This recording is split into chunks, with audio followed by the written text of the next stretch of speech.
మీ ఎలాంటి వ్యాపార ప్రకటనలకైనా వెంటనే మా ఛానల్ సంప్రదించండి. అందరికీ నమస్కారం. ఈ రోజు మన స్టూడియోలో ప్రముఖ ఆధ్యాత్మికవేత్త ఆస్ట్రోన్యూమరాలజిస్ట్ శ్రీమతి జయప్రద గారు ఉన్నారు. సో మేడం గారితో మాట్లాడదాం. నమస్కారం మేడం. నమస్తే అమ్మా. శ్రీమాత్రే నమః. మేడం, సెప్టెంబర్ మాసంలో మీనరాశి వారి పరిస్థితి ఏ విధంగా ఉండబోతుంది? విశేషంగా మనకి చంద్రగ్రహం కూడా ఉంది ఈ నెలలో. దీని తాలూకు ఇంపాక్ట్ ఎంతవరకు ఉంటుంది? అందులోనూ ఏళ్ళనాటి శనిలో కూడా ఉన్నారు. ఓవరాల్గా ఎలాంటి ఫలితాలు ఎక్స్పెక్ట్ చేయవచ్చు ఈ మాసంలో?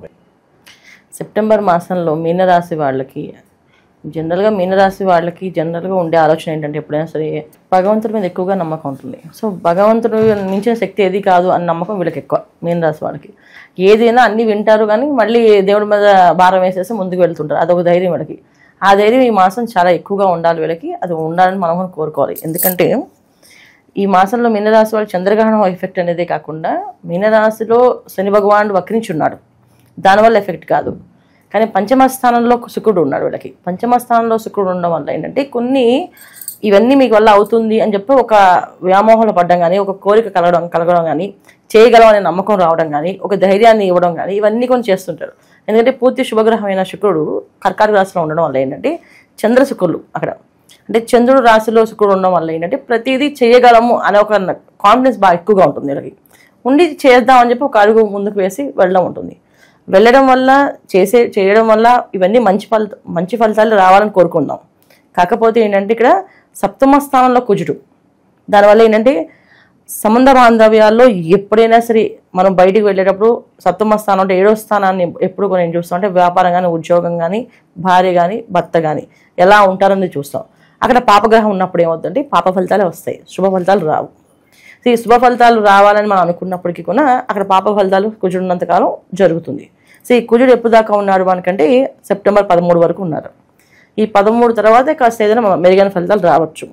కాకపోతే ఏంటంటే, సాహసే లక్ష్మి అని చెప్పి ధైర్యం చేస్తూ ముందుకు వెళ్ళడం తప్ప వీళ్ళు మనం ఇంత బ్రహ్మాండంగా ఉంటుందని చెప్పడానికి లేదు ఈ మాసంలో. రెండోది ఏంటంటే, రవి కూడా అంత అనుకూలంగా లేరు, బుధుడు అనుకూలంగా లేరు. సో ఏ విషయమైనా కొంచెం ధైర్యం తెచ్చుకొని ముందుకు వెళ్దాం అనుకున్నప్పుడు కూడా సమయస్ఫూర్తిగా ఆలోచించి చేసే నిర్ణయాలు ఏవైతే ఉన్నాయో వీళ్ళకి, అది మీనరాశి సహజ లక్షణం. అంటే సమయస్ఫూర్తిగా ఆలోచించి ఏ పనైనా చేస్తారు. కానీ ఈ మాసాన్ని అవి కోల్పోతుంటారు, ఎందుకంటే రవి బుధులు అంత అనుకూలంగా లేరు వీళ్ళకి. అందువల్ల ఏంటంటే, ఈ చేసేది ఇంతకుముందు కరెక్ట్గా చేస్తానా లేదో అని 1-10 సార్లు ఆలోచించుకొని చేయవలసిన పని కాస్త చేయకుండా ఆగిపోతుంటుంది. చేయకూడని పని చేసేస్తూ ఉంటారు. ఎందుకంటే ఇక్కడ పాపగ్రహం ఉంది కానీ పాప ఫలితాలు అనుభవించాలి కనుక చేపిస్తుంటారు. ఇది కాకుండా మనం ఇంకా మీనరాశి వాళ్ళు ఇంకా ఏమేమి చేయకూడదు అంటే, చంద్రగ్రహణం వ్యయ స్థానంలో వస్తుంది వాళ్ళకి. అంటే కుంభరాశిలో చంద్రగ్రహణం కదా. సో వ్యయ స్థానంలో చంద్రగ్రహణం రావడం వల్ల ఖర్చులు అధికంగానే ఉంటాయి. ఏదో ఒకంగా మనం దీంట్లో సేవ్ చేద్దాం అనుకుంటే ఇంకో దాంట్లో పోతుంది, ఇంకో దాంట్లో సేవ్ చేద్దాం ఇంకో దాంట్లో పోతుంది. అందుకని ఈ మాసంలో ఏంటంటే, ఎక్కువ ధార్మిక కార్యక్రమాలకి ఖర్చు చేయడం చాలా మంచి ఫలితం. సర్వీస్ చేయడం కానీ, ఖర్చు పెట్టడం కానీ. ఇప్పుడు మనకి గణపతి నవరాత్రులు వస్తున్నాయి, చక్కగా గణపతి మండపాల్లో పూజలు, అక్కడ అన్నదానం చేయించడం ఏంటి, ఆ కార్యక్రమం అంతా భుజాల స్కంధాల మీద వేసుకొని వీళ్ళు ఆ ప్రయత్నాలు చేయడం, ఇది చాలా మంచిది. లేదా బ్రాహ్మలు, వేద పండితులకి వాళ్ళకి కావాల్సిన ఆహార ధాన్యాలు ఇవ్వడం కానీ, వాళ్ళు ఏం కోరుకుంటే అది ఇవ్వడం కానీ, ఆ సంస్థలకు ఏదైనా దానం చేయడం కానీ, ఇలా ధార్మికమైన కార్యక్రమం. లేదు మాకు ఇవన్నీ కష్టం అంటే, మేము చాలా కొంచెం సెల్ఫిష్గా ఆలోచిస్తాము, అలా వాళ్ళందరికీ డబ్బులు అంతా ఇచ్చేస్తే మనకేమొస్తాయి అనుకుంటారా? శుభ్రంగా ఏదైనా తీర్థయాత్ర పెట్టేసుకోండి, అన్ని క్షేత్రాలు దర్శనం చేసేసుకోరండి. కుంభకోణం వెళ్ళరండి, లేకపోతే మన తిరుపతి క్షేత్రం వెళ్ళరండి. ఏదో ఒక క్షేత్రాలకి వెళ్ళి దర్శనం చేసుకొని రావాలి. ఎందుకంటే ధార్మికంగా ఖర్చు పెడితే ఈ వృధా ఖర్చు ఆగుతుంది. ధార్మికంగా ఖర్చు లేకపోతే వృధా ఖర్చు 10 రూపాయలు ఖర్చు అవ్వాల్సిన చోట 2 లక్షలు 3 లక్షలు ఖర్చు అవుతుంది. అంటే ఇక్కడ 10 ఎక్కడ, లక్షలు ఎక్కడ, ఇంత ఖర్చు అవుతుంది. మనం ధార్మికంగా ఒక 10 రూపాయలు దానం చేస్తాము, మనకు 1,00,000 రూపాయలు ఆగుతుంది. ధార్మికంగా ఒక 1,00,000 రూపాయలు దానం చేస్తాం, 1,00,00,000 రూపాయలు ఆగుతుంది, లేకపోతే పోయే అవకాశం ఉంది. ఎందుకు ఇలాగా జరుగుతుంది అంటే, శని భగవాన్ వక్రించి ఉన్నాడు. కుంభరాశిలో రాహుతో చంద్రగ్రహణం. ఈ గ్రహణంలో వ్యయ స్థానంలో గ్రహణం కనుక అది ఏమైనా చేయించవచ్చు. ఏ చెట్టుకి ఒక చెట్టుకి ఎంత గాలి అంటే ఆ చెట్టుకి అంతే గాలి ఉంటుంది. అలాగే 10,000 సంపాదించే వాళ్ళకి కూడా కష్టం ఉంటుంది. మీనరాశి వాళ్ళకి కోట్ల రూపాయలు సంపాదించే వాళ్ళకి కూడా కష్టం ఉంటుంది. కష్టం అయితే ఖచ్చితంగా ఉంటుంది. అయితే దీనికి ఖచ్చితంగా వస్తుంది కనుక మేము దానికి సిద్ధం అనుకుని ఖర్చు పెట్టాల్సిన చోట ధార్మికంగా ఖర్చు పెట్టండి. లేదా ఒక వివాహానికి ఇవ్వండి, ఒక విద్యాదానానికి ఇవ్వండి, ఒక విద్యార్థిని చదివించండి, ఆయన ఫీజు కట్టండి. ఇవన్నీ కూడా మీకు ధార్మిక ఖర్చు కింద రాసుకోవాలి. శుభకార్యాల పరిస్థితి ఏంటంటాం? సో శుభకార్యాల్లో మనం చూసుకుంటే, ప్రస్తుతం వివాహ ప్రయత్నాలు చేయడానికి ముహూర్తాలే మనకి అనుకూలంగా లేవు. సో ముహూర్తాలు వచ్చినప్పుడు మనం చేసుకోవచ్చు. శుభకార్యాల వైపుగా వెళ్ళొచ్చు. ఎందుకంటే శుక్రుడు పంచమ స్థానంలో అంటే అన్ని ఇస్తాడు, అన్ని కామ్యార్థాలు అన్నీ వస్తాయి. అంటే కామ్యార్థాలు అంటే మొత్తం అన్ని వాళ్ళకి అనుకున్న కోరికలు అన్నీ తీరడం.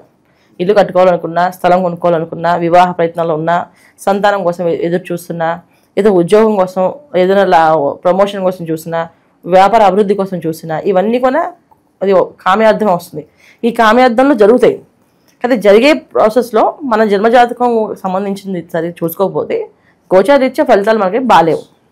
కానీ జాతకరీత్యా ఒక గ్రహస్థితి అనుకూలంగా ఉండి వాళ్ళ లగ్న భావం నుంచి దశలు బాగుండి ఉంటే ఖచ్చితంగా బాగుండొచ్చు. అయితే ఇది ఏంటంటే వివాహం కానీ, వ్యాపారం కానీ, ఉద్యోగం కానీ, సంతాన యోగం కానీ ఇవన్నీ కూడా పర్సనల్ జాతకాన్ని చూపించుకోవాలి. గోచారంలో కలపకూడదు. గోచారంలో కలపడం వల్ల ఏంటంటే సరిగా చెప్పలేం. అదే పర్సనల్ జాతకం చూస్తే ఖచ్చితంగా మీకు ఈ ఫలితం ఉంటుంది, మీకు ఇలా జరుగుతుంది, ఈ టైంలో మీరు కట్టుకోగలరు ఇల్లు అని చెప్పగలను. అంటే లెక్కలు వేసి మరి మనకు ఏ టైంలో వీడికి గృహ యోగం ఉంది, ఏ టైంలో సంతాన యోగం ఉంది, ఏ టైంలో వివాహం ఉంది అనేది ఓన్లీ మనం పర్సనల్ జాతకాన్ని చూస్తే చెప్పగలం. అంతేగాని గోచారీత్యా చెప్పలేం ఏ విషయం మన వస్తుంది. మానసిక ఆందోళన ఎక్కువగా ఉంటుందంటారా? మానసిక ఆందోళన అనేది కంటే ఒక రకమైన ఆలోచన కోల్పోతుంటారు. మానసికమైన ఇబ్బంది, మానసికంగా చాలా ధైర్యంగా ఉంటారు. ఎందుకంటే శుక్రుడు ఉన్నంతకాలం పంచమ స్థానంలో ధైర్యంగానే ఉంటారు. చేసేద్దాం అని చెప్పి ఆలోచిస్తుంటారు. అయితే ఏంటంటే ఇక్కడ ఒకటి మంచి అవ్వచ్చు, రెండు చెడుకొని ఉంటుంది. రెండోది ఏంటి, ఏమైనా కోరికలు పెరగచ్చు, వేరే పనులు చేయాలనిపించవచ్చు, వేరే ఆలోచనలు రావచ్చు, వేరే విధంగా వెళ్ళి దారి తొక్కే అవకాశం ఉంటుంది. ఇలా అడ్డదారిలో కొంత వెళ్ళి సంపాదించవచ్చు. అంటే వీళ్ళకి లేదు ఆ లక్షణం, కానీ వచ్చే అవకాశం ఉంది, ఆలోచన వచ్చే అవకాశం ఉంది. ఎందుకంటే ఎప్పుడైతే తప్పుడు ఆలోచన చేసే అవకాశం ఏంటంటే గోచారీత్యా ఉన్నాయి కనుక వచ్చే అవకాశం ఉంటుంది. అలా వెళ్ళడం వల్ల చాలా నష్టపోతారు. సో వీళ్ళ సహజ లక్షణం ఏమిటి, భగవంతుని నమ్మడం, ఎవరికైనా సాయం చేయడం, ఎవరికైనా చూడడం, ఎవరికైనా అవసరమైతే ఇవ్వడం, ఇది వీళ్ళ లక్షణం. ఈ లక్షణాన్ని వీళ్ళు కోల్పోకుండా ధైర్యంగా చేసుకుంటూ ముందుకు వెళ్తే చాలా మంచి ఫలితాలు వస్తాయి. వీళ్ళు దూర ప్రయాణాలు చేసే వాళ్ళకి ఏదైనా సూచన ఉందా? అవాయిడ్ చేయడమే బెటర్ అంటారా ఈ టైంలో? ధార్మికమైన కార్యక్రమాలన్నీ చేసుకోవచ్చు. దాంట్లో ధార్మికమైన ప్రయాణాలు చేసుకోవచ్చు. ఇంకా మామూలుగా మనం చేసే నిత్య కార్యక్రమాల్లో నిత్య ప్రయాణాలు ఏంటంటే ఉద్యోగం కోసం కానీ, వ్యాపారం కోసం కానీ, లేదా విద్య కోసం కానీ వెళ్ళేటప్పుడు కాస్త ఆలోచించి జాతకాన్ని చూడాల్సిందే. ఇప్పుడు ప్రయాణం చేసే అవకాశం చేస్తే మంచిదా కాదా అనేది వాళ్ళ జన్మజాతకాన్ని చూసి చెప్పాలి తప్ప గోచారీత్యా చెప్పలేం.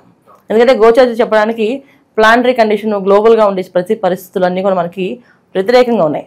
మనం రోజు పొద్దున్న లేస్తే ఎక్కడెక్కడ ఏం జరుగుతుందో మనకి భయం వేస్తూనే ఉంది. ధర్మస్థలి అనే దాని నుంచి వింటున్నాం. అసలు ఆ ప్లేస్ అలా జరుగుతుందని ఎవరు అనుకుంటామా? అది విచిత్రంగా చాలా భయంకరంగా వచ్చాయి. వింటున్న కొద్దీ భయం వేస్తుంది మనకి. సో ఇలాంటివన్నీ ఎందుకు జరుగుతున్నాయంటే అంటే ప్రపంచంలో జరిగే వింతలు, మనకి విశేషాలు, కొంత మనకి ఏంటంటే ఒక భయాన్ని, ఆందోళన కనిపిస్తున్నాయి. ఇప్పుడు భార్యలు భర్తలు చంపేస్తున్నారండి. ఏమిటి ఇవన్నీ కథలు, ఇవన్నీ ఎందుకు జరుగుతాయి, వింత విషయాలు? ఇవన్నీ కారణం ఏంటంటే గోచారీత్యా ఉన్న గ్రహస్థితి మాత్రమే. సో మన జన్మజాతకంలో అవన్నీ ఉండవు. మన జన్మజాతకంలో ఏముందో చూసుకొని దాని మీద మనం చూసుకొని వెళ్ళడం వల్ల మంచి ఫలితాలు జరుగుతాయి ఎప్పుడు కూడా. ఇక విశేషంగా గోచార పరంగా ఎలాంటి పరిహారాలు వీళ్ళకి బాగా కలిసి వస్తాయంటారు? ఎందుకంటే గ్రహణం తాలూకు ఇంపాక్ట్ కూడా బాగా ఉంది. దీని నుంచి బయటపడాలంటే ఎటువంటి పరిహారాలు బాగుంటాయి అంటారు? వేద సభల్లో వేద బ్రాహ్మణులకి దాన ధర్మాలు చేయడం చాలా ఉత్తమం వీళ్ళకి. ఎందుకంటే గురువు ఉన్న రాశి మీనరాశి అంటే పూర్తి శుభగ్రహం. సో ఒక గురువుని మనం ఆదరించిన, గురువుని ఆశ్రయించిన, అంటే గురువు దగ్గర మనం ఉండి నేర్చుకున్న విద్యలు నేర్చుకుంటే ఆయన అనుగ్రహం మనకు ఉంటుంది. అలాగే ఒక గురువు లాంటి అతన్ని మనం ఆదరించి, గురువుగారు మీకు ఏ సేవ చేయమంటారో చెప్పండి, మేము అది చేసిస్తాం మీకు అని చెప్పి చేస్తే కొన్నా మంచి ఫలితాలు ఉంటాయి. అలా వీళ్ళు ధార్మికమైన కార్యక్రమాలు ఈ మాసం అంతా చేయడము, ఓం నమో హనుమతే నమః అనే మంత్రాన్ని కంటిన్యూ చాంటింగ్ చేయడం, హనుమాన్ చాలీసా చదవడం. ఎందుకంటే గ్రహస్థితి గ్రహణం వచ్చే ఇంపాక్ట్ ఏవైతే ఉందో అది కొంచెం చాలా ఇబ్బంది పెట్టే అవకాశమే ఉంది. అందుకని హనుమాన్ చాలీసా నిత్యం చేయడము, ఓం నమో హనుమతే నమః అని చదువుకుంటూ ఉండడం, ఇది చేస్తూ వెళ్ళడము. ధార్మికమైన కార్యక్రమాలు ఎక్కడ ఏది సాయం చేయాలనుకుంటే ఆ సాయం కళ్ళు మూసుకుని వీళ్ళు చేయడం, అది బ్రాహ్మణులకు చేస్తే చాలా ఉత్తమం. అది చేసుకుంటూ వెళ్ళాలి వీళ్ళు. ఓవరాల్గా మీనరాశి వారి పరిస్థితి ఈ మాసం ఏ విధంగా ఉండబోతుంది మీ మాటలో చాలా బాగా వివరించారు. ధన్యవాదాలు. నమస్తే. శ్రీమాత్రే నమః.